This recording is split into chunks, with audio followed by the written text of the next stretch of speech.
I'll call this meeting of the Brown County Commission to order. Commissioner Feldheim, would you lead us in the pledge?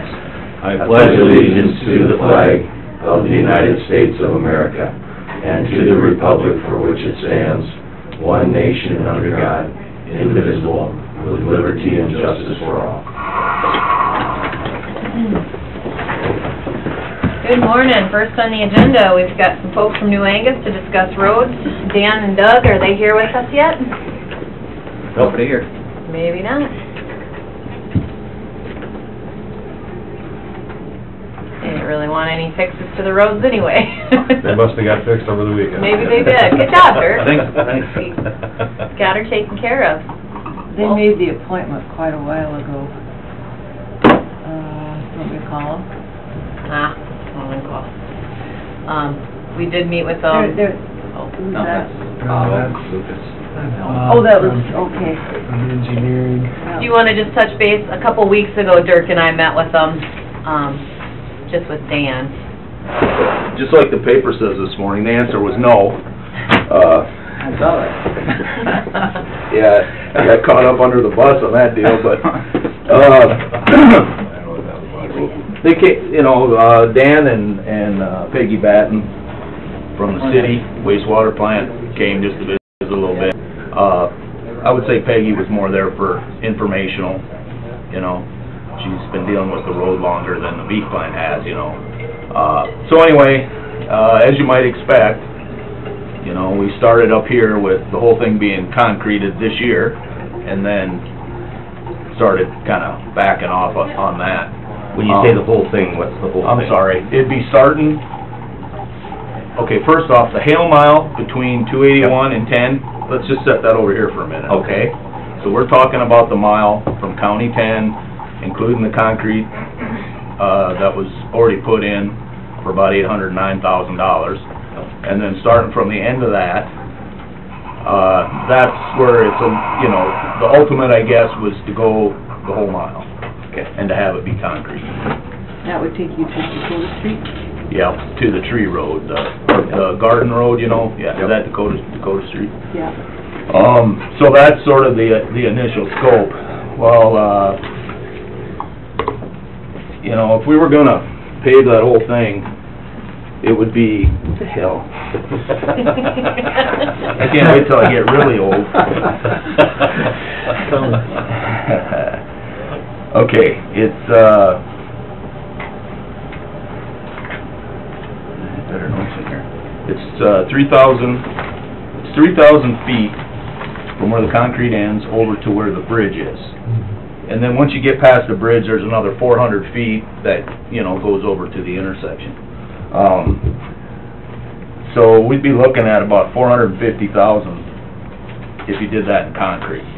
Now, that's a comparative number. I'm assuming what we have to do to the base will be similar.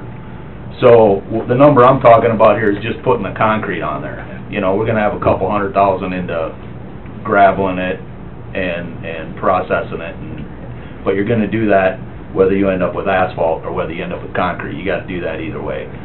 To pave it, it'd be about $160,000 on top of whatever we had into the base for prep work. So you're looking at 3 times as much probably for the concrete.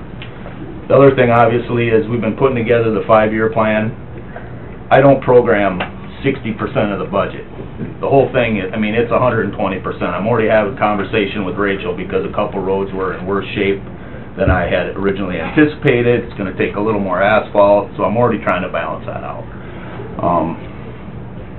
If in the bare minimum first step, if we were going to commit to something, my recommendation would be to start at the end of the existing concrete and put in probably 3 to 4 inches of asphalt, depending on what we ended up with underneath there.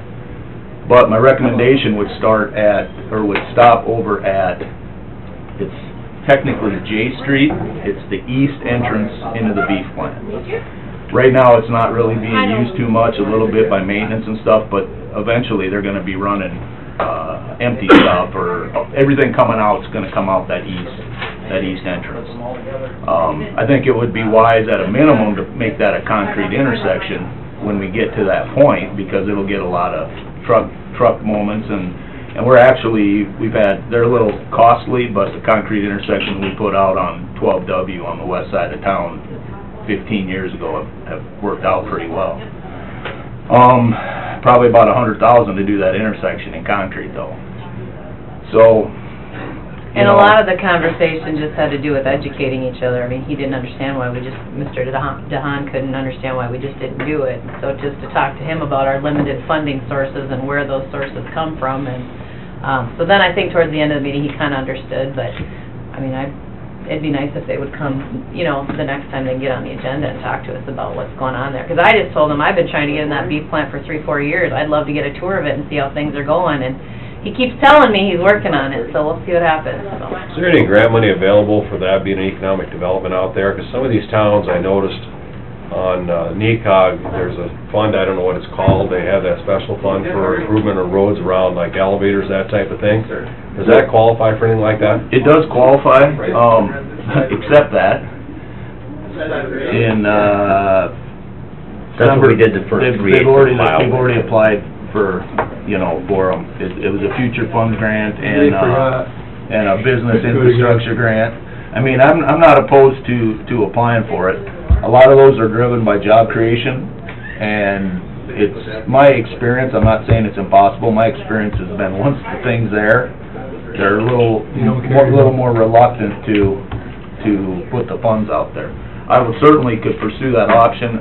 My understanding, and they're not here, but Rachel, you can correct me, that was sort of something they were gonna pursue as well as looking into some alternatives. I thought the state was gonna help us out there too. Yeah, I don't know. I do know that the state, at least the office that process these grants and help the grants to come here, and I'm working off of secondhand information because I wasn't directly involved with this on the county side. They kind of feel like they built or they helped fund a little bit of an island out in the middle there, because the road coming up to it isn't the best coming from 281 over to get to the concrete. So grab that mile. Let's talk about that for a minute. To me, that's a bigger priority. I mean, why would we continue building in the middle here when on either end of it, we still got a bunch of crap, right? So to me, if we're going to commit money to this, we should commit some money, and I can probably start programming it and figuring out how to do it. But I think we need to put it into the Hale mile first. They're still aware of the contractor's agreement that we have in place on that mile, right? I don't know if they are. I know what it is, but I don't know if they're aware of that. We just need to make sure they're reminded. And, the reason I didn't bring that up before, I know about it, I don't have all the detail, and I don't know. How's the road doing? Good. I think it's good. I really like the intersection by the railroad tracks compared to what that used to be. Yeah, exactly. So that's pretty nice. So I guess I'm not opposed to doing anything, but it's just the same as if, you know, Bill Jones came in and said he wants 3 miles paved up in the northeast part of the county. Well, then you gotta kinda weigh it out against the other stuff and try to wedge it into the program. Because like I said, I don't leave room for things to come up. Anything that comes up has to replace something else, you know. Well, I appreciate you sharing your comments. I know you weren't on the agenda, but Yep. we bring people up to speed with what's going on with it, and we'll see where it goes from there. Does anybody else have questions on it? I got another topic, if I can talk about it. I mean, I'm not on the agenda per se, but, 2 things. First one is, you know, we're working through that grant program for the intersections and some improvements, pertaining to, you know, anticipated traffic with the AGP project. Prior to that coming up, and part of it's because I drive through this intersection at least twice a day coming and going, and again, I don't know how many more employees or less employees or whatever working in the industrial park, but I've turned off at 12 going north up 14 at RDO and had to stop many a time for someone making a left turn into the industrial park off of 14. So prior to anything coming up with the processing plant, I was already in the process of improving that railroad crossing, gonna put concrete approaches up to the railroad crossing that's so rough there. And after about 4 times of just about letting them up to not rear end somebody pulling in there, I'm thinking maybe we should put a turning lane there so the traffic can continue north and the other would turn left. My question and the reason why I'm bringing it to you is the distance between the railroad crossing and that intersection would require that the speed limit be lowered to 45 miles an hour on that mile. And I'm guessing that topic was gonna come up eventually when the processing plant started and we're adding another turning lane and intersection improvements at 8th Avenue there. Well, you can only go 45 now, because when you hit those railroad tracks, you just about lose everything, so. Exactly, exactly. So I don't need action, I don't need anything, just a general, okay, are you guys gonna get dug in on that speed limit going down to 45 potentially? And it would do it probably at the half-mile line. If it were warranted, we could put it all the way to US 12. You turn off at 12 on just the other side of RDO and head down to 14, is that 55 right Yeah, away? it's 55 now. With the increased traffic going into Mid-States and QQP out there, and I think Speedy just built a new terminal across the road there to the west of the Smart Center. Right. And the Smart Center traffic, I think you're gonna see nothing but an increase in traffic at that intersection.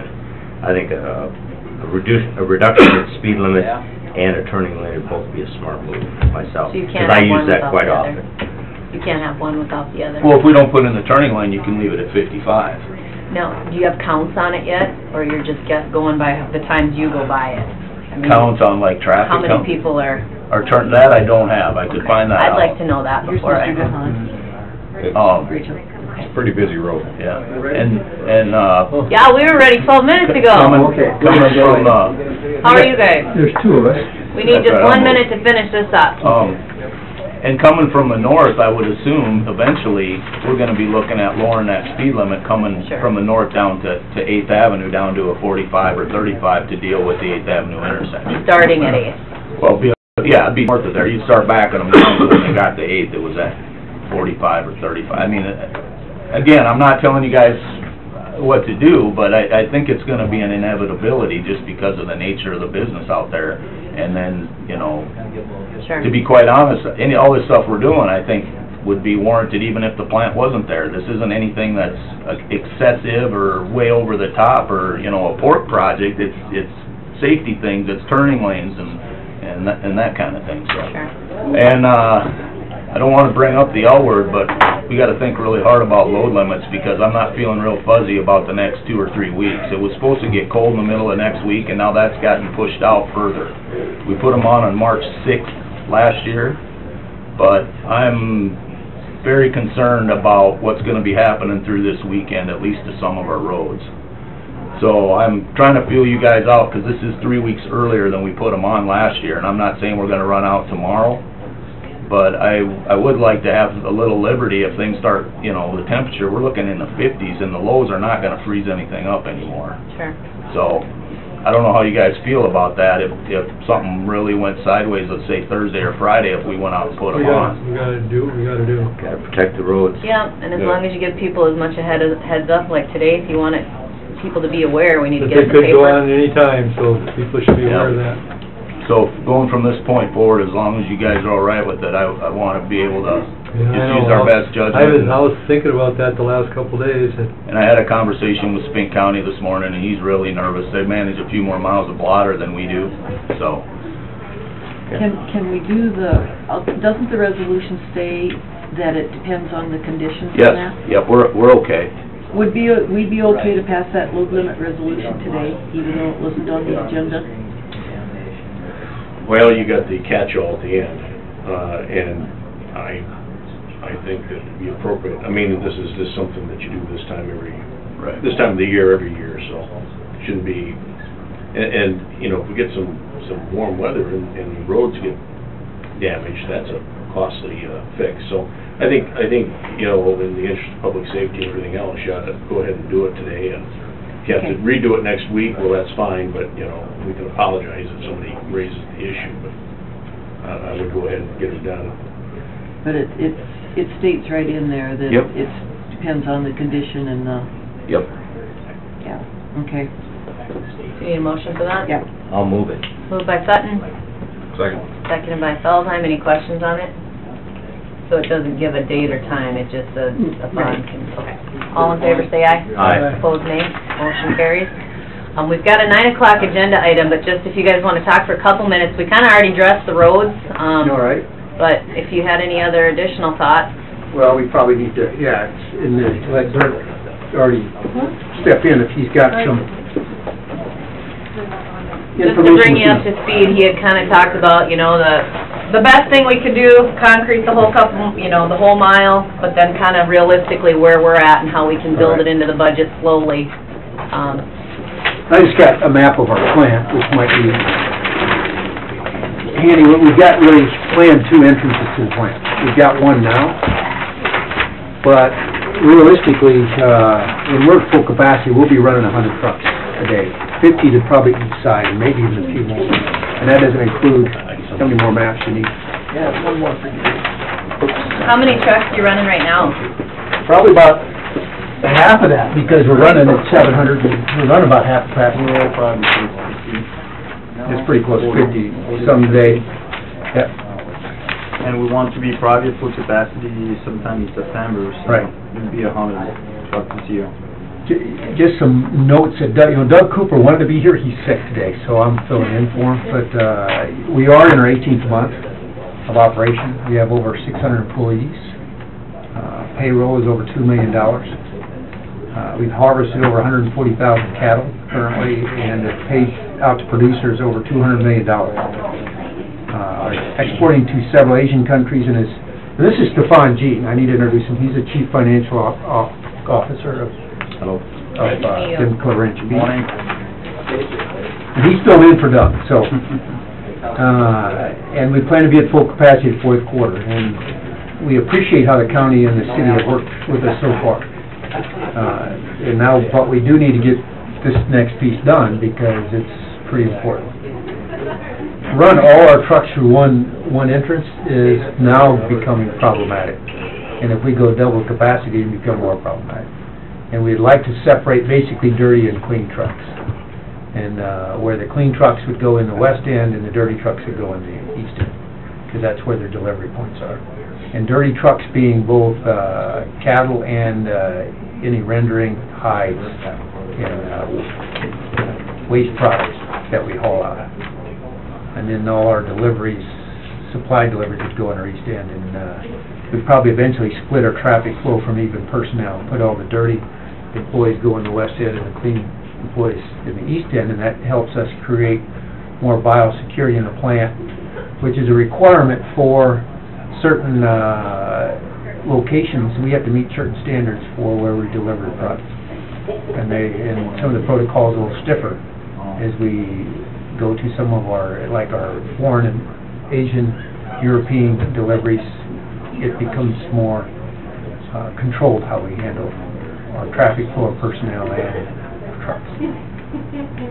Now, what we initially had was, and I know Dirk probably gave you a cost. I had a cost, original estimate about $500,000 just to do the road from the west end to the east end to carry the concrete. And I know Dirk and I talked. I think you had something like $700,000 and some thousand to go to the section corner, correct? 640, I guess. You had 640? That's for the whole thing. That's for the whole thing. Now, we could use concrete turn lanes. You know, you'd almost have to have a concrete turn lane where you have that entrance, because it'd tear that up pretty fast, all that truck traffic. And then you could go asphalt between. However, is there a road limit with the asphalt, or not? No, in this situation, we would make it so there wouldn't be a load limit. All right. Okay, any questions? When do we get to get in for a tour? Well, that was going to be a Doug issue here, and Doug's not here, so I will readdress that back to Doug. Sounds good, we'd appreciate it. Did you So want? you tell me if you get a tour, we get road money real quick, is that what the deal is? It might help. I'll pass it off to Stefan, that's a Stefan question. All right, well, let us know when you're available. We'll do that. Any other questions? Dirk, did you want to address anything? Just to reiterate a couple things I said before, and that Dan's heard me say before, you know, the Hale Mile, the mile to the west is something that we're sort of previously committed to, as part of those earlier grant, you know, receiving the money. So I got a little bit of an issue putting the mile in front of the plant ahead of the mile between 281 and County 10. At a bare minimum, if we started to actually work on this, you know, my first thing would be to pave over to that east entrance. And that would be the least impactful thing, to the county anyway. The fact of the matter is, if we're shooting for full concrete, and I gotta inject that into the program, it's gonna be a while. I mean, you might get pieces of it, but, you know, I can realistically think that, you know, possibly in 18, say, we could pave part of it with asphalt. But if we're gonna put concrete in there, then that, you know, that just eating up more money, from year to year, so. And, like I said, the way I sit here now, the Hale Mile's a priority to this, and if you guys want that to be something else, just tell me, but I mean, that was part of the first go-around, and it's still not a very good road. All your trucks come in from 281? I don't think so. We had some that come down Elgart, because we got some deliveries coming from east. Some come... And they'll take 10 down that mile, huh? Yeah. Some take 10 all the way from 12. I think they don't supposed to be on Elgart, but they'll take 10 all the way to the point. You know, one time the haul road was gonna be on Melgard over 210 and down, and we were just avoiding the Hale Mile altogether. And, you know, I don't know that we gotta fix the Hale Mile whether the beef plant's there or the beef plant's not there, so it doesn't matter if we make that and have it still be the route and leave it unposted and all that. And for Stefan's benefit, the Hale route is It's a mile to the west. It's a mile to the west. We get some trucks that will actually go down the gravel road, get around, and use the bypass. I know, Central Byproducts use that a fair amount on their delivery on their hauls out. The cattle trucks, we get some that come in that direction, not a tremendous, not too many, but we do see our Central Byproducts will go that direction. Right now, our waste products are going out to Todd Oshner's, and so they're going out the other direction. How far away do you get cattle from right now? What's the furthest? I mean, usually we go about 200 miles radius, right? The farthest probably, oh man. We've gotten stuff from Canada, and we've gotten product as far away as... It's been a while, but probably the furthest that we've seen was Canada, but that was like 4 or 5 months ago. We've gotten some out of Nebraska, some out of Canada, and then a fair amount from North Dakota, Minnesota, and South Dakota. A lot of local producers are delivering, especially the fat cattle. Are the numbers hard to find, are they, or not? Not really. Not really? Not really. I think everything that we want to buy, it's been... You get what you really need. Good to hear. All right, Go ahead. Yeah, we're running a fair amount right now through the plant, so we're probably our highest production since we started. Oh, yeah. Yeah, we're up there. Half capacity about. Half capacity, we're half capacity. Shooting for full by fall. That's right. That's correct. Sounds good. Any other questions? Well, thank you guys for coming in. We will keep in touch if there's any other funding sources that become available. I mean, we hear what you're saying, and we want to do what we can to help you guys be successful, but right now we just got to look at where the money is and what we can realistically do, so let's keep in touch on it. Thank you very much. All right. Have a great day. Next on the agenda, we've got Mike Bacherney with the Aberdeen Development Corps present ADC's strategic plan for discussion. Mike, are you with us? Yeah, I'm here. Come on in. Apologize for running late. How are you? I used to like Dirk, but now I don't because he's cut into my time. Oh. You have to go elsewhere for the boy. How's your day going? Happy Valentine's Day. So far, so good. You too. Yeah, who do you have with you, Mike? I have some of our staff. Heidi Barclay, on our staff, Jill Vining, Good morning. and Katie Bachmeyer.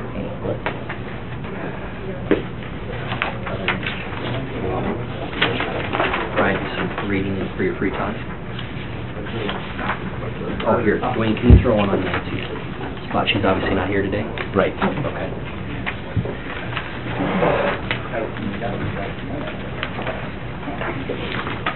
Well, I appreciate you guys taking a few minutes out of your day to hear from us. We just wanted to give you hi Dirk. Hey, how's it going? Good, how are you? Good. Just wanted to give you a little insight into our completed strategic plan. What I've given you, what you have in front of you is the condensed version of the strategic plan. The long version is about 100 pages long, so I didn't think it's probably want all that. This just provides some of the key highlights, and then if you'll permit me, I want to go through just a few things to give you guys an update, and then allow you guys to fire any questions or thoughts that you might have at us. The first thing we did is we did update our mission statement. It was a little bit outdated. That information is in there, and it's also going to be put on our website. Updated our vision statement, our value statement, to just bring them into tune with really how we kind of operate these days. Throughout this process, it was about a 9-month process to get to this point. It was very good. Of course, when you go into things like this, there are some things you think you're good at, some things you think you're not good at, and at the end, the plan showed that we were somewhat right and somewhat wrong, which is good. It showed us some key areas that we should continue on with, and some areas that we need to shore up our focus in as we move forward. There were in the end, there were 6 key priorities that were identified that are in the back of your pamphlet there. I'll just go over them for you. The first one, these are in no certain order, by the way. They're not prioritized 1 through 6 or 6 through 1 or anything like that. Talked about the need to facilitate leadership development for young workers and engage emerging leaders as we move forward. I think that's, everybody probably understands that one. It's relatively straightforward. It's something we always need to be cognizant of and work to develop our future leadership as we move forward. Priority 5 and 4, very similar in nature. One was on a more regional scale. It just talked about continuing to support the regional efforts and dialogue. Really, we have a lot of great partners. I think we all think of ourselves greater than Aberdeen. I know you guys are just responsible for Brown County, but really all of Northeast South Dakota, we have good communication. We talk with each other. We work on joint projects, and we want to continue to try to do that. Priority 4 talked about continued communication and even ramping that communication up further and better between our economic, our government, and community organizational sectors to make sure that we're all striving toward the same goals in the end, that we're not duplicating services. We've seen that in the past. That's obviously, if 2 organizations are doing the same thing, probably not much of a need for that. We could either combine forces or just have one or the other focus in on it and then share the information.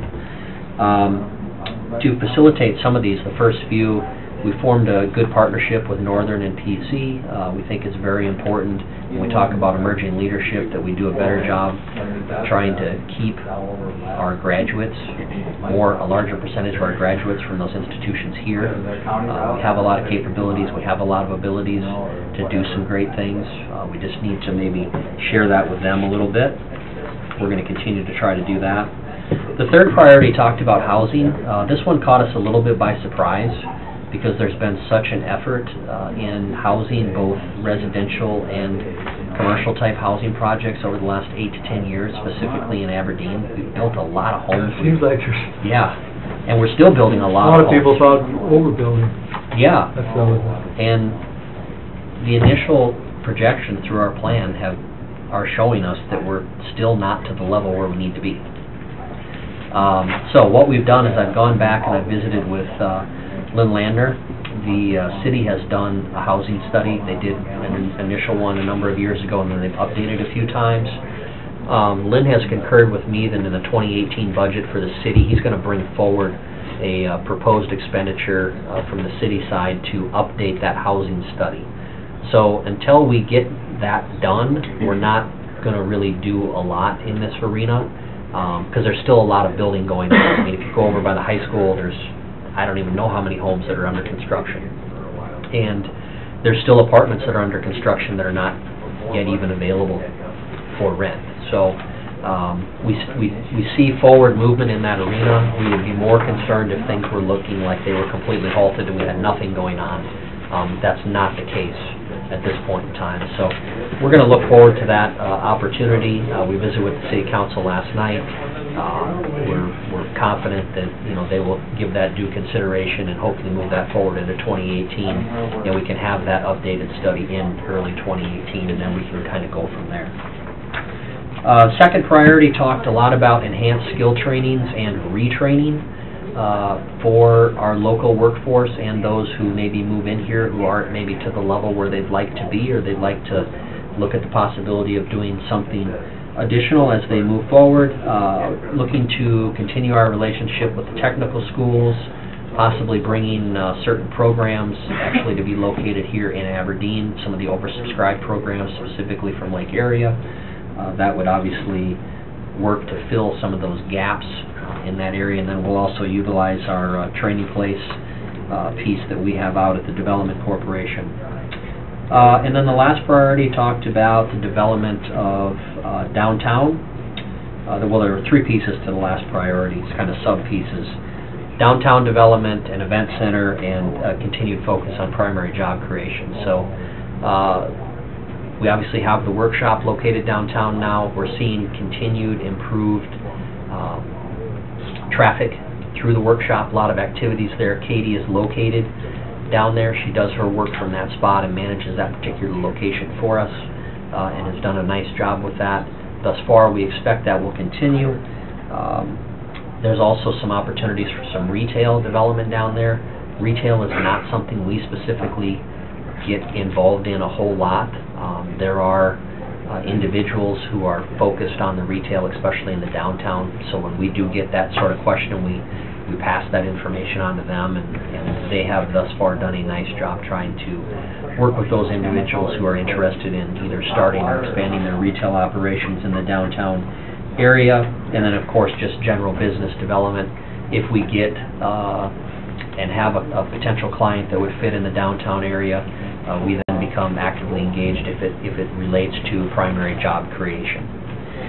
In terms of the event center, we feel that there's really not a whole lot else that we can do at this particular time, other than I serve on the city's event center task force appointed deal. We're in the information gathering phase. Gary sits on that, and I'm sure you guys occasionally maybe hear a little bit about that from Gary. We had one of those a few years ago. Event Center Task Force. Yep, Yeah. and we've seen the results from that one.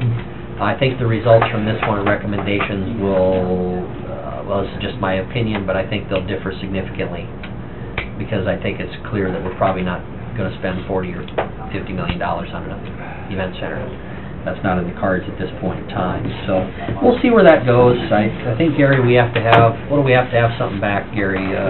March or April, I think we're talking to the city, so Okay. at least to talk about progress. Okay. And then the last point of this one, talked about primary job creation. That's nothing new. That's what we've always tried to be focused on. We've had some pretty good success in that area. We do focus on the recruitment and the retention and the expansion of businesses. We spend the majority of our time on the retention and expansion of the businesses, because it doesn't do us a whole lot of good if we're losing one and we're gaining one. So we are seeing continued interest in our market from the outside looking in. We're seeing a lot of interest internally on expansion opportunities. There are a lot of expansions that are currently occurring, just nobody ever finds out about it because it doesn't hit the newspapers. But I think overall the health of Aberdeen and our economy is relatively good. One thing that we want to make very clear, as we've, if you guys have driven by behind the mall lately, we did purchase a piece of property behind the mall. All the trees are gone. It's getting a lot of fill. It looks significantly different. That is going to be more of a commercial office type development. We'll work to recruit companies into our market and specifically offer that opportunity for them to construct a facility to operate within in that area. We want to make it very clear, by no means are we abandoning the industrial park by any means. There's going to be a lot of opportunities for expansions in that arena. And then one of the things that we really want to key in on, and this came through very clear in the strategic plan, is we want to key in on AGP. We know that we have that project coming. They're going to break ground here in the spring. This is the 10th location for a processing plant for AGP. So what I have done is I have reached out to my counterparts in the other 9 cities where AGP is currently located, and I'm having conversations with them on what happened after AGP came. Because when you have a project that size, there are other ancillary businesses that are directly related to either providing a service to AGP that they need and or utilization of a byproduct from the AGP processing piece that they can possibly utilize, and we're looking to, maybe entice some of those folks to enter our market over the course of time if there's a right fit there. So we're trying to, again, very similar to what we've always done in the past, primary job creation, maybe just attacking it a little bit differently. At this point in time, I'll stop talking and let you guys ask me any questions if you have any. How many acres is that behind the mall? 25 acres, but about 5 acres of it is a holding pond, so 20 usable acres. Not a huge number. Questions for Mike? Is there anything you guys have identified in your research that you think, gosh, the county could really help us in this aspect? As far as discretionary formula and some of the tools that we've been able to use when opportunity arises, we try to work with you guys. But is there anything else where you're like, they could be doing this a little different or look more at this area? I think not. I think we have a good partnership, and you guys have been responsive when we've brought logical pieces to you that make sense. I think the advantage that we have a couple distinct advantages over some of our competitors. One is that we tend to be a little bit more proactive, and I think we have good working relationships. There are many of my counterparts across the state that if they did do a strategic plan, the last place they would come to would be here to share it, because they don't have a good working relationship, which is unfortunate for them. I think the other advantage we have, and something that I appreciate very, very much, is when I have a question or I need something related to possible development and or current development, is we have Dirk Rogers, which gives us a tremendous advantage. I think he understands the big picture of what we're trying to do and how that can affect everybody in a positive way. Dirk and his team are very good to work with, and they're also extremely responsive. Even much quicker than I would, if I call and I ask something, he says, well, when do you need it by? And I said, well, can I have it by 5 days? I usually have it the same day, which I greatly appreciate that. So we have some very good working relationships, and I think, the only thing I would answer your question with, Rachel, is I hope that we can continue to have that same relationship. So when you checked in them other plants, did you inquire, is there any problems that we aren't anticipating that could arise from that? I think that's a great question, Tom. I think the only thing that I've seen that I don't know if it would be unanticipated, but when you have that amount of truck traffic, they have informed me that they have needed to redo and or upgrade some roads to and from the plant, maybe quicker. I think we anticipated that. Yeah, maybe quicker than they had originally thought of. So nothing surprising. The overwhelming response that I've had is that, and I don't ask this is unsolicited information, is AGP will be one of your top corporate citizens within your community, as they are very good to work with. They understand the community as a whole, and they understand their role within your community, and will help your community grow in whatever way they can. So, and I had gotten that feeling from them from day one, but it's nice to hear it from, unsolicited from other places where they have the same location. So I think we know, we clearly know and understand what type of corporate partner we're gonna gain here in a short amount of time. All right, any other questions for Mike? All right, if anybody ever has anything, you guys know where I'm at. Feel free to reach out. If you need me to ever come visit with you, let me know, and appreciate the time today. Thank you Mike. very much. Thank you. Thanks, Thanks, ladies. guys. Appreciate the plan. Appreciate Yep. it. All right, next on the agenda, we've got Mike Scott, landfill manager, LBG presentation, contract, tire removal bid, and department update. How's it going? What's up, huh? Good Yeah, morning. you do? Good morning. Good to see you. Good to see you. And it's been a whole year. It has been. Time goes quickly. We gotta quit meeting like this. Yeah, exactly. I swear. Oh, you had to use binders left, look out. Yeah. Well, you got all this in an email. We haven't seen you in a while though, so it's due. Yeah. Thank you. Yeah. So that one left for me. Here's the contract. Oh, okay. Thank you.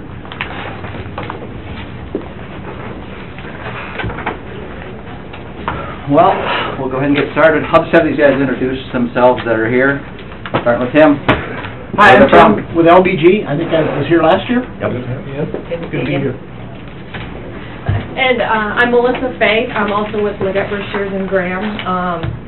Kind of the project manager here for the Brown County landfill for the company.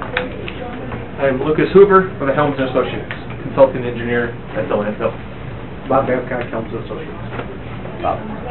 All right, we'll go ahead and get started. I'm going to turn it over to Tim right away. We're going to talk about this picture right here. That's our underdrain system, and we're just going to give you some history updates and some things that are going on with that underdrain. When we did the geological assessment for this cell 1, we knew that there was this, and it really is kind of a vein. You're talking about veins of groundwater. It really is. This sand body that came into this sidewall, and it's got groundwater in it, and it's from a previous period of glaciation. And it's discrete. And we found both edges of it, we found the top of it, we found the bottom of it, but it had water in it. So we knew there was going to need to be a way to deal with that water that's coming into the landfill. We didn't want water to build up on the outside of the liner and cause a head on the outside. So the engineers came up with this underdrain system. And if you look at this in this picture, it's in there somewhere. It's in your packet. It's in your packet.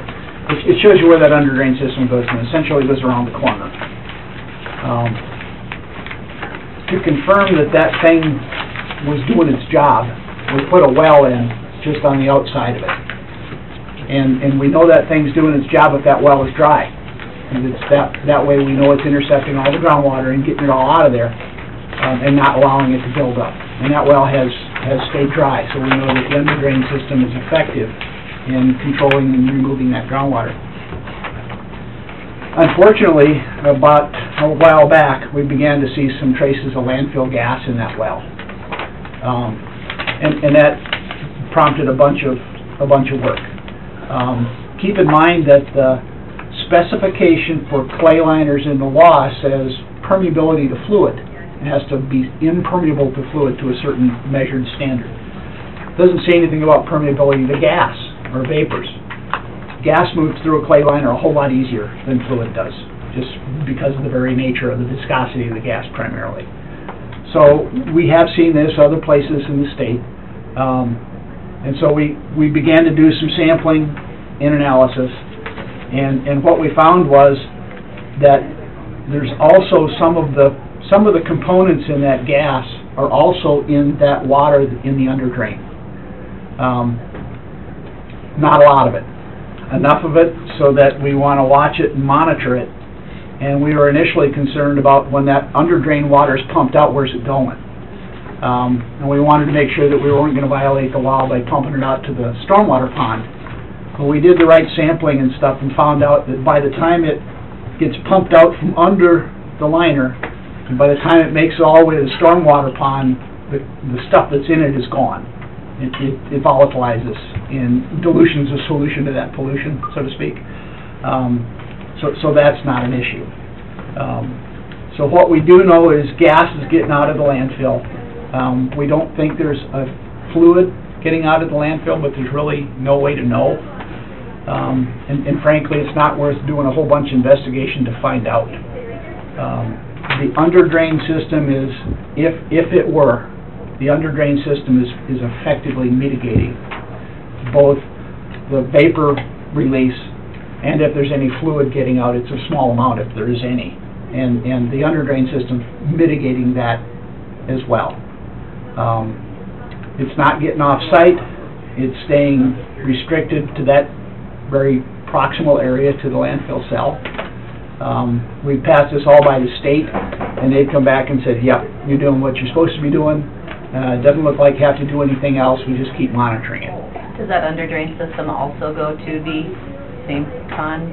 It goes to the stormwater pond. Okay. Yeah, All of it. that's all outside the landfill liner. The stuff on the inside is going to the leachate pond like it's supposed to. So the bottom line is, okay, some of the gas is getting away from us, it's being mitigated. There's no impacts in human health or the environment. There's no real regulatory concerns as long as we keep monitoring it. And we'd be monitoring it anyway, so there's not a lot of extra that's being done. There's a question about when we dig the next cell to the south, is this going to be an issue as well? Well, when we did all that original work up front, and actually when I was out there walking the west side of that cell 1, I could see exactly where the sand was and wasn't. In fact, at one point I painted a line around it. It's that discrete. And we don't anticipate seeing that in the next cell to the south. So it's isolated to that cell 1, it's a discrete issue. So, that's kind of the... Are those monitoring wells, is that something you do periodically, or is it ongoing and constant? Twice a year. Twice a year, yep. Yeah, and those were originally installed just because the landfill's there, and those are monitored twice a year for the life of the landfill, and like state law says, for 30 years afterwards. Gotcha. So, Other questions? Sounds like you're on top of it. Just wanted to make everybody aware of what's going on. Thank you. So, yep. We're moving forward. Okay. Moving forward. Thank you. The next thing, LVG's contracts for this year, monitoring consulting, similar as years past, right at that $68,000 mark. There's really, I don't think there's anything out of the ordinary as far as this year, the years past, or last year. So. Yeah, it's a little bit less than years past because this next year there's not a cell being developed. That next one will be in 2018, so it's a pretty routine year in 2017. We got a new one coming up again in 2018, huh? That's correct. Yeah, time flies. I mean, it's just... When was the last one? Well, when did we dig that first cell? Was in '09?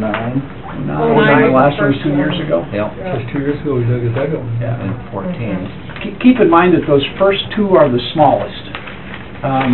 This next one is considerably larger because you're going to fill back into the footprint of that first one. So while the cell is not geographically any larger, the airspace that you get from it is considerably larger. So these next two will last a lot longer than the first two. Okay. Just say last word on that. Exactly. That's the next one to worry about. Our landfill life on that section or in that space is in that 90 to 100 year range, depending on waste flow. So we will, we'll pass that baton off to somebody else. We'll be okay. We'll be fine. Hopefully with recycling and waste reduction, you'll never need another one. You thought cell 1 was developed '09? Right. And cell 2 was what? 14. 14, gotcha. All right, I'd entertain a motion to approve that contract with LVG. So moved. Moved by Sutton, seconded by Fishbeck. Any questions on that? All in favor, say aye. Aye. Opposed, nay. Motion carries. On to new cell construction. Thank you very much. Thank you. Thanks, Kim. Yeah, number 3 is just what we just discussed here a little bit. We've got about 3.3 years of landfill life remaining in that cell 1 and cell 2 that we're in right now. So we're looking at doing some soil borings this year to just get some background, and then next year we'll probably be doing construction. So we don't get out of that construction season. and end up with not a place to go with our waste. So, 2018 would be the year to do construction again. So, and some of this has changed because of some of the waste flows that we received. You know, even last year, I think it was in the 65,000 tons of material, and some of that was some soils and waste, but some of those waste flows have increased, you know, over the last 3 years. They've gone up every year, so. But that price tag to do that construction, and if Lucas or Bob want to address that at all, you know, in that $2.3 million range to do that construction project. Yeah, so quick. There was a little bit of, as Tim mentioned, we think we run out of that sand vein. I did have some precautionary, I think if we were maybe to go back, there's a synthetic liner which would have protected any of that gas leaving. Obviously, Tim described how minimal the effects are, but there is some more contingency within that estimate. I think getting some of those soil borings and knowing exactly where that sand and if we have any of those issues. So I think that estimate, which I think was like 2.3, will only go down. I had 10% contingency, and there's also some additional liner and under drain on that same side slope. So That's probably the maximum. We just want to be on that high end. We definitely want to be safe and not be coming back in October and saying, well, it's $2.5 million. So we're fairly confident that number will hold. Talking with Mike yesterday, actually, we might incorporate potentially increasing the size of the leachate pond out there. I know you guys haven't been briefed on that, but as we expand the cells, the footprint gets larger and more room for runoff gets in there, and the leachate pond could be increased slightly. So we're just looking at raising those berms around the outside edge, so we don't have to haul and buy trucks. Deeper, not wider? Right, it would be an upward because everything goes to that pond. I mean, all the water, all of our wastewater goes into that pond. And right now, the pond holds roughly 10 million gallons of water. So if we go up, what'd you figure, 5 feet? 5 feet, we could add 7 million gallons. So we'll just have to, we'll take a look at that and see what that costs, and if there's a benefit to it versus hauling that water to town, I guess we'd have to take a look at that too. 7 million more gallons? Right. Correct. Yep. So a 10% contingency, if everything went perfect and just the way we want, that's $250,000 extra in there? Because you're saying 10% of the $2.3 million is what we're banking for? Okay. Yep. Anybody else have questions? Sounds good. We appreciate the heads up on that. It's coming. Yeah. So. All right, we'll move on to item number 4, tire removal quotes. Quotes I got was from Liberty Tire out of Savage, Minnesota. They quoted me $150 a ton to come over here and pick up our tires. New Deal Tire at Groton was $180 picked up and $150 delivered. I guess I'd recommend that we go with New Deal Tire out of Groton. Even though their prices are higher, they're going to be bringing the tire shreds back to us at $38 a ton.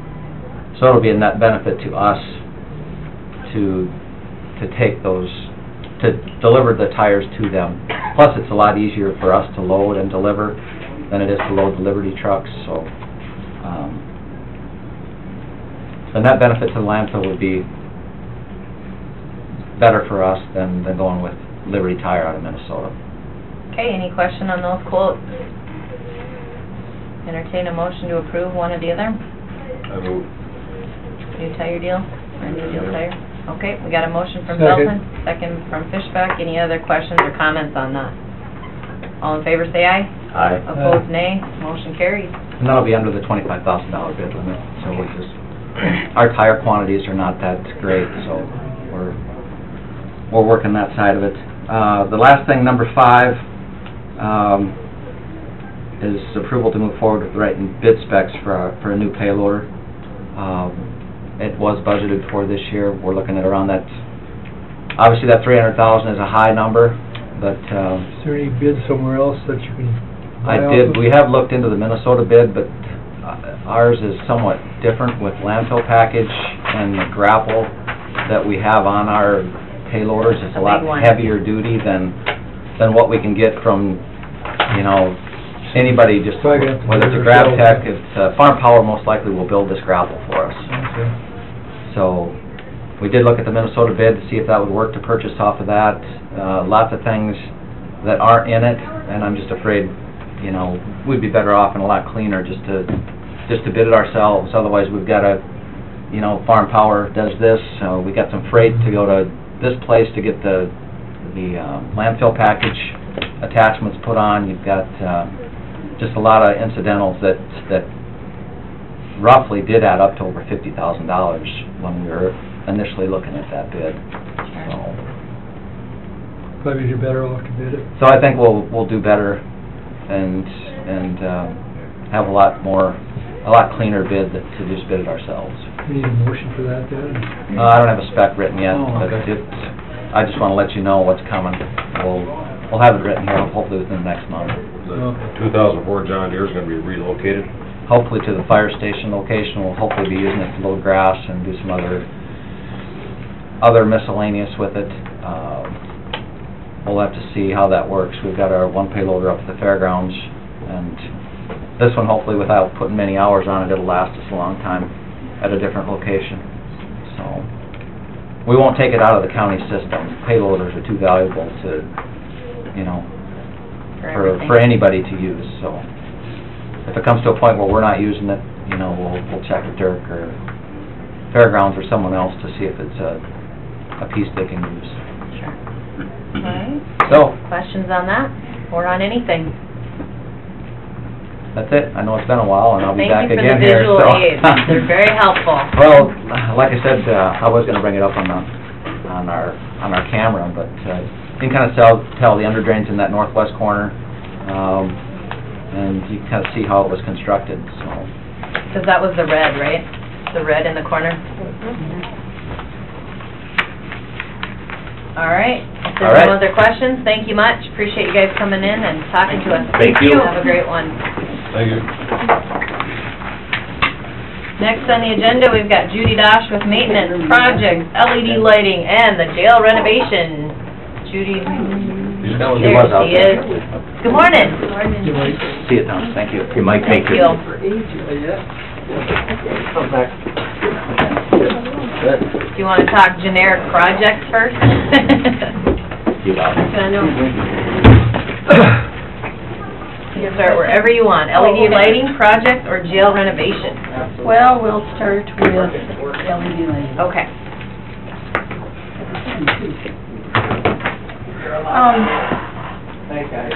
We're starting to do some of the LED lighting that came in, and they've started putting it in. Looking around and going through some stuff, we need to add some lights to some areas, and some they totally forgot to put lights in. They thought it was on the project that we're doing now, so like, I have a mechanical room that don't have any lights. And we had a stairway, whereas, up on the second floor, we had the secure fixtures, but for some reason why, I don't know, the basement and the first floor, on up the stairway, they didn't put the security fixtures in. But we did have the security put in, they had it on the plan, they just didn't do the whole stairway. Are you talking the one over in the jail? Which stairway? The stairway, like from rec, where they all, guys up and down. So, and there's some other things, that they have had to add. And that comes to, just for that, is $11,396. It's a proposal. But you said they were in the original specifications? They Oh. weren't. Oh, They sorry, I forgot thought it. you said they Yeah, were. nope, they forgot. And I just talked to one of the guys, because there was 2 lights I want to add somewhere, and those are going to cost like about $500 for the 2 lights. So we're looking at like $11,896.50 to add to our project. So they were forgotten by the architect. Yes. And then one of the things is, and we had talked about that, was the occupancy sensor for the state's attorney's office. I mean, that was going to, and that's one of the other things that he didn't get, but did get. Is there, do you know how much that is? Separately, let me see for the ox sensor. Looks like, $268.26, just to put that in. All right, any questions? Oh, and then one other thing is, we're gonna have to add like 20 more days to his completion date, and I think his completion date was the Gets better. 30th of October, I think, or 30th of April. What So- year? This year. This year. And who knows, they could be done. I mean, all the lights. Who knows? It's just that the ones that we're ordering now, it's gonna take another 8 weeks, you know, To get 'em. 6 to 8 weeks to get them. So, yeah. So I'm hoping they'll have all the other ones and just be, if they have to wait, they would just be waiting for these here. So, For what we pay an architect's fee, it would be nice to put some type of a clause in their contract that they share in the cost of what they forget. That would have saved us a lot of money on our jail project and this project, because Yep. between the two, our costs have gone up considerably on both of these projects. And that's why we hire architects to do Yeah, the job. exactly, that's what we pay them, to get it right. All right, any other questions? Gotta have a light. Unless somebody else got another idea. I think we've all been enlightened. Is this a formal change order? this is a proposal, request for proposal. So I'm assuming he's gonna, as soon as I okay it, he's going to give me a change order. Okay. Also wait on it? Wait on it. Okay. So, Well, thank you for the heads up on it. okay. But what I guess I need to know is if I can go ahead and get that. Do we have any other options? Probably Well, need lights in the hallway. We need lights in the stairs Yeah. house, so, I mean, that kind of stuff, so. Okay. I was in a while back when we were talking about down in the booking area, they wanted to add on to the counter, go around a little bit. We just have to save like 30 inches for the ADA portion, and then they wanted the counter a little bit higher. Remember, I had a figure of 4,800 it was for that. And this has been a while since I've been on that. Anyway, we had asked Corey to look to see if there was something that he could do and to get it, because it's, you know, for the safety of the ones that are sitting behind there, in the booking area. And he came up with what he could do would be like $3,550. And that's to build a new countertop over the rest of the booking area counter, except for that 30 inches where we can't. So we're replacing the brand new No, countertop, no, or we're we're adding on to it? We're adding to it. Okay. Yeah. So it's about $1,300 less than the original estimate of $4,800. Yeah.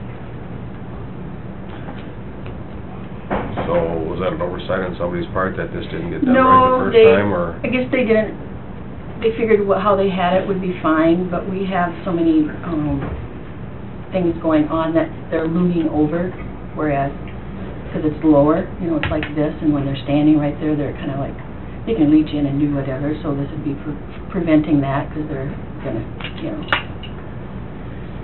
Have you already taken care of the issue with the handcuffs, securing those? That'll be part of this? Nope, this is something totally separate. This goes in front of that portion, the other portion, and this is the rounded portion of the booking area. Can you put them together and tell us what that would be? Because didn't you, I don't remember talking about raising this up. I just remembered you saying you needed to build something to secure the handcuffs there Yes, so and we people did that, and can't. then this was like $4,800, and I was sure we had talked about that. Yeah, they did bring that to our attention. Yeah, You okay. did. And that's what, so, Okay, any questions? So the total price of the counter will be the 4,800 plus the 3,550 nope, then? it's just gonna be 3,500. I had a different quote, it was 4,820, and now, we had Corey check into doing something different than, Okay, and then we can 3,550? 3,550 is the price. If you need a motion, I'll move to approve it. Okay, we got a motion from Sutton on the floor, Second. second from Feldheim. Any questions on that? All right, all in favor, say aye. Aye. Opposed, nay. Motion carries. Is our jail project, all the bugs just about done with this thing, or are we? Yeah, Otis is working on the elevator right now. I don't know what we're gonna come up with on the old elevator. You know, they're gonna have to add some, you know, some more computer capability. We'll wait to see, we haven't even looked at that, so, you know, we need some more different boards or whatever. so- Otis the name of the guy or the company? This company. Wasn't Otis the drunk and Andy Griffith? Glad it's not him. So, then I have the, a change order for the project, and we have talked about some of them. Remember, we had talked about relocating the HVAC ductwork lower, you know, instead of covering all my shut-off valves. And they had came in with, what was the cost? It was $46.29. Well, they did it time and material, and actually our total bill now with Huff and everything is $3,115.37 instead of the $36.46.29. Woo-woo, huh? Save about $500. About $530 is what it comes to. So how long is it gonna take, Otis? Hopefully we'll know something after today. And then one of the other ones we had talked about was the ceiling access panel. We had to install another one, and that was for $377.51. And then the dimmer switch didn't get put in. It was in the specs, but when they redid the nurses area, for somehow the dimmer switch didn't get taken with the rest. Anyway, that's $672.35 to put dimmers into the nurses area. And then I have, it's a reimbursement request for all the extra stuff that, some of the contractors have had to do after we had taken some walls down. Like, especially I could say like in Sandy's area, we had 3 different level floors. You know, so they had to do a lot of prep work and a lot of filling in that whole area. And we have like in the kitchen also where they had to do a lot of extra stuff too. And that cost was $4,267.40.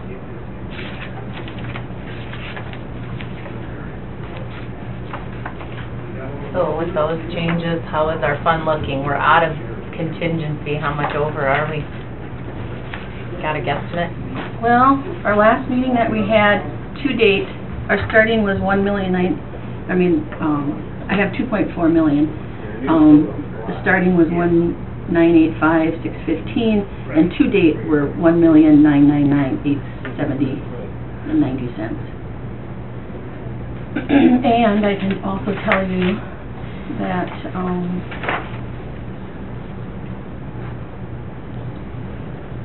I had $663,616.87 left at the end of December, which is on my building fund. Which I have, you know, I don't have the authority to spend that anymore, so it's just I'm taking it out of that line item in this year's budget, so that at the end of the year we'll have an actual cost. So, and actually to date, as of, you know, for January and February, some of the bills that we did, I spent $201,000. Basically should have been on with the $663. And I only owe Huff like about another $100,000, and I don't know about the security stuff because I don't have that. So that's kind of where I'm at. Okay. So hopefully, fingers crossed. Well, thanks for the heads up on that stuff. Anything require any action from us? Yes, you'll have to sign this change order. So we do need a motion on the change order. What was the bottom line total on it?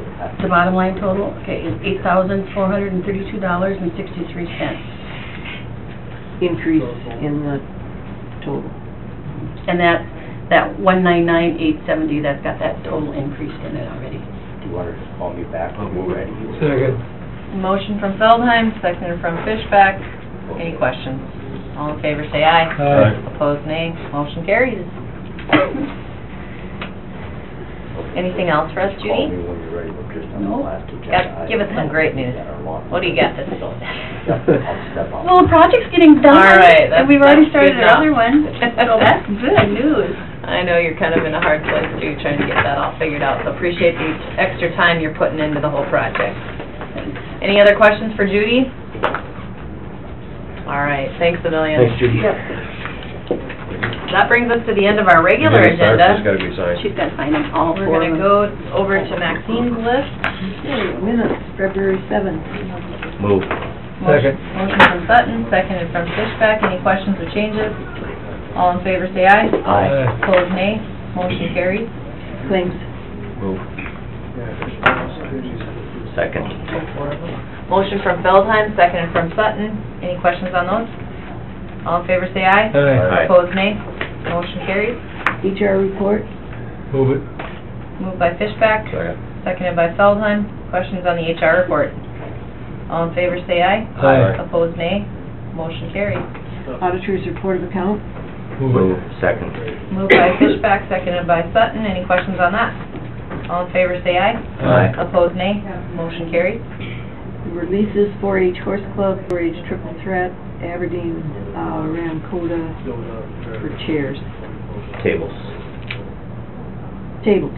Everybody They were tables. moved from Feldheim, by Feldheim, Second. second from Sutton. Any questions on the lease agreements?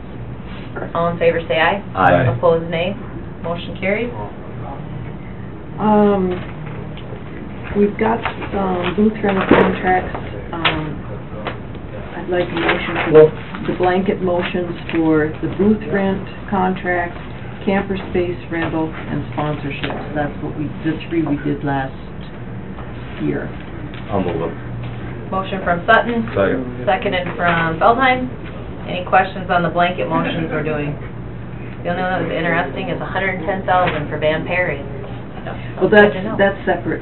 Oh, we're doing that one separate? Yeah, Okay. and the fair contracts that are not booth rent, camper, or Will sponsorship be individual. would be the Street Smart rental, the Vision Communication for the radios, SDNA for the nurses, Sherwin-Linton, and Dan Perry. Need a motion for all of those including? Yeah. Okay, I'll make a plan. Moved by Sutton, Second. second by Feldheim. Questions on those? All in favor, say aye. Aye. Opposed, nay. And can we use I don't think we took action on the previous motion, so. Oh, sorry. On that one, all in favor, say aye. Aye. Opposed, nay. Motion carries. Okay. Madam Chair, I'm expecting a call. I need to testify at a legislative hearing, Okay. so when they call me back, I'll be having to step out. Sounds good. Do you know, is there anything we need to be updated about down there county-wise? Is there anything you want to The touch? two we're watching are House Bill 1187 and House Bill 1163, and 1163 is the one I'm going to testify on today.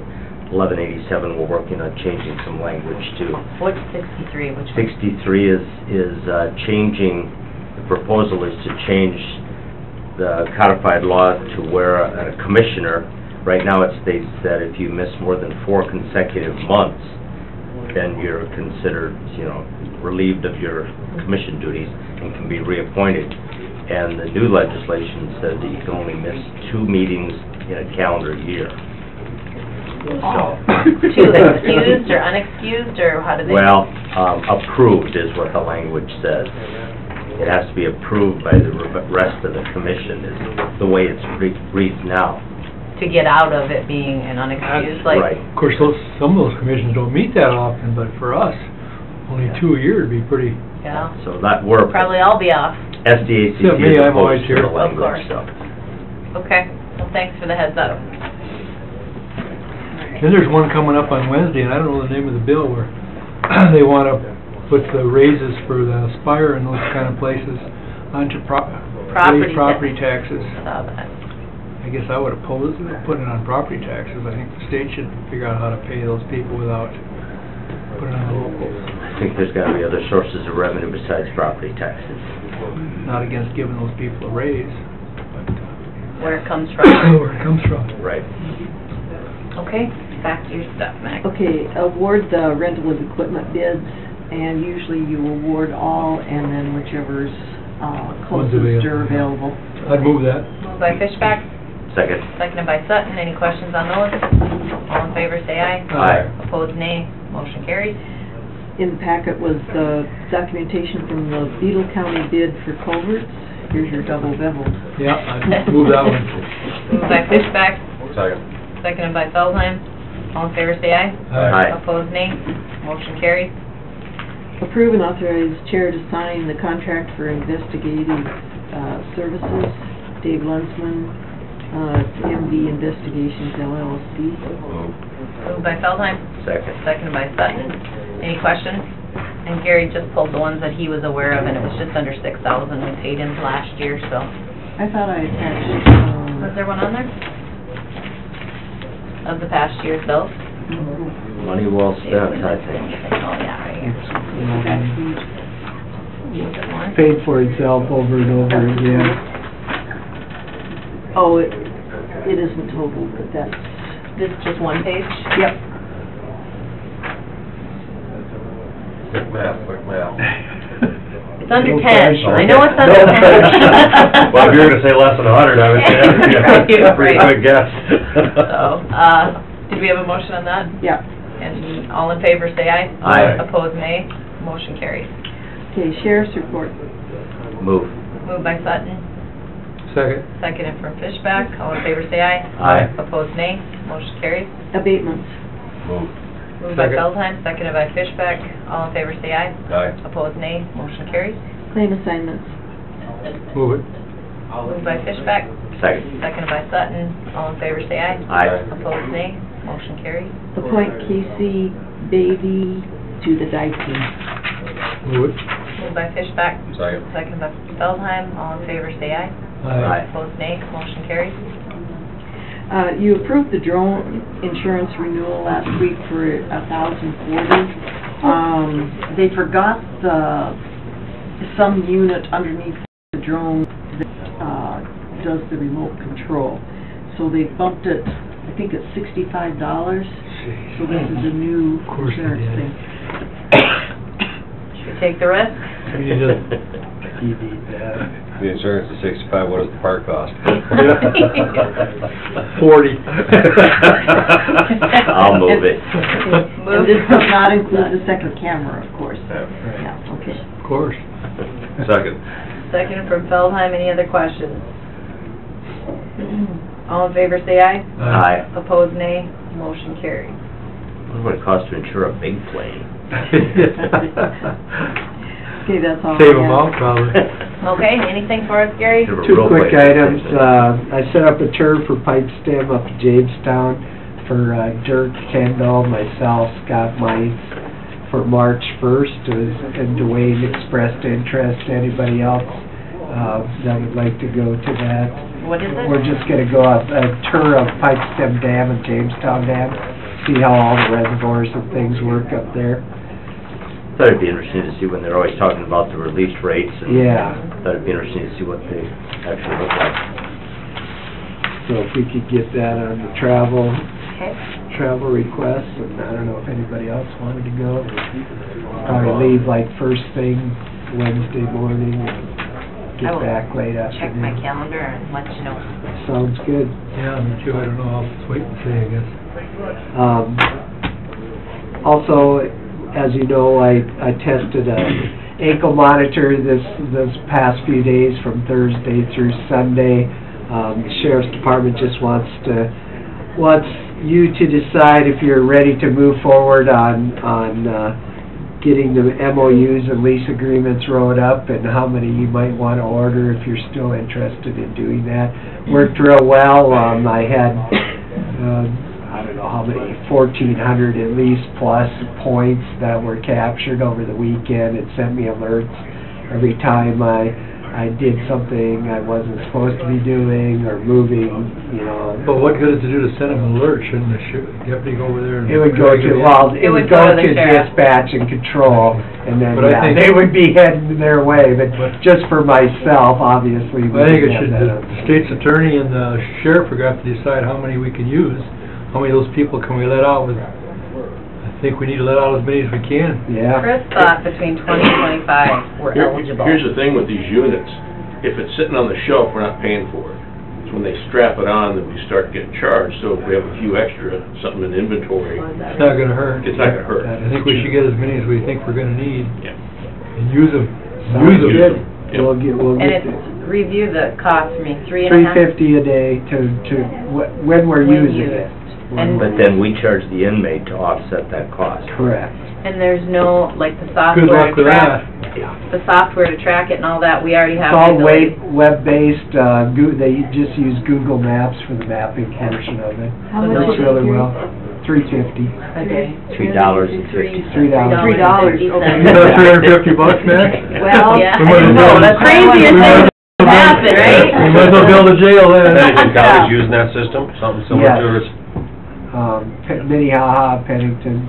Well, if we can find How 20, many, 25 to get out there, it would really be staff on good. them as far as how Well, I many know residents they have? Minnehaha, when we looked at it at the meeting last week, there was only, and as far as violations go, most of these people that are work release aren't gonna be the ones that are breaking the laws all the time. So I think they only had one issue they showed where somebody had a violation that they had to go talk to them about.